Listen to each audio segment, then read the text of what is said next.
If you notice these 7 signs, you could live past 70. My name is Ruth Daniels, and I'm 74 now. Some mornings, when I tie my shoes without thinking about it, or when I lift my granddaughter high into the air and hear her squeal with laughter, I catch myself thinking, how did I get here? Many of my friends are gone. Others are in and out of hospitals. Yet here I am, living on my own, walking 3 miles a day, teaching a community class on Tuesdays. People tell me I'm lucky. Maybe. But when I look back, I can see that my long life wasn't luck alone. It was a series of choices, habits, and mindsets. 7 quiet signs that predicted, long before I understood it myself, that I'd make it past 70. That's why I'm telling my story. If you notice these 7 signs in your own life, you might be on the same path. Sign 1. A heart that whispered, not shouted. At 52, I went in for my first thorough checkup. I remember the doctor placing the cold stethoscope on my chest. Resting heart rate, he murmured. 62. That's like a runner. I laughed. I'm not a runner. I just walk, I told him. I'd started those walks in my 40s, half an hour after dinner, just to calm my nerves. Rain or shine, I kept going. By 50, the habit was built into me like brushing my teeth. That steady heartbeat wasn't a coincidence. It was the first sign, quiet, invisible, but powerful, that my body was prepared for the long haul. Sign 2. Roots that went deep. Longevity runs in my family, though I didn't think much of it when I was younger. My mother passed at 91. My father, 87. At her funeral, my cousin squeezed my hand and said, "You know we've got good stock." At the time, it sounded like small talk. Now I see it as the second sign, a thread of resilience in my genes. Not a guarantee, but a strong foundation on which my choices could build. Sign 3. Moving anyway. At 61, my knees started to ache. Friends told me to slow down. You've earned your rest, they said. But I'd come to think of movement as rebellion. On mornings when the pain flared, I'd still get up, lace my shoes, and at least shuffle around the block. The motion loosened my joints and cleared my head. It wasn't heroism, it was stubbornness. But that stubbornness kept my muscles and bones alive. Looking back, it was the third sign, not youth or strength, but the willingness to move anyway. Sign 4. Less medicine, more questions. At 64, a new doctor scanned my chart and blinked. "You're on no medications?" he asked. "That's rare at your age." I shrugged. "I like vegetables," I said with a smile.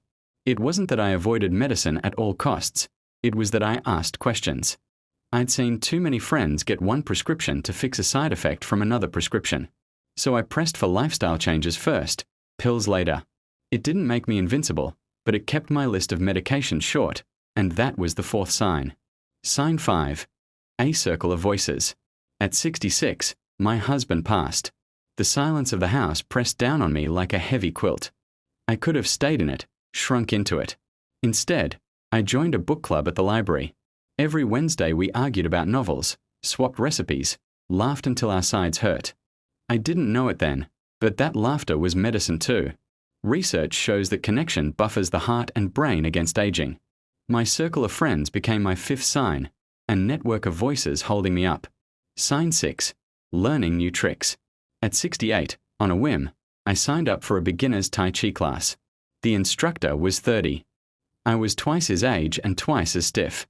I fell over in the first session, but I showed up every week, memorized the forms, felt my balance improve. New skills light up new parts of the brain. They keep neurons firing. By the end of the course, my movements were slower but surer. This curiosity, this willingness to be a beginner again, became my sixth sign, my mind refusing to rust. Sign 7. Planning for a future I believed in. At 70, I planted an apple tree in the backyard. My neighbor chuckled. "You'll never see it bear fruit, Ruth." I smiled. "We'll see."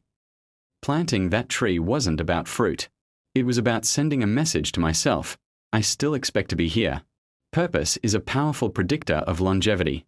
Whether it's teaching a class, volunteering, or planting a tree, believing in a future worth showing up for is the seventh sign, the mindset that pulls all the others together. Now, at 74, I can trace those 7 signs like breadcrumbs through my past. A steady heart from daily walks. Family longevity. Movement despite pain.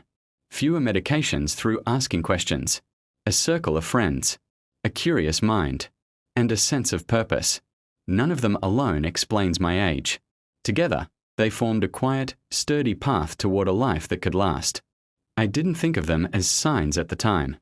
They were just small choices, repeated until they became me. If you're younger than I am, or just starting to notice the first aches, take heart. The life you live at 70 begins long before you get there. Look for your own signs. Build them. Nurture them. They're not magic. They're habits, mindsets, and connections that make longevity more than luck. I'm Ruth Daniels. These were my 7 signs. What are yours?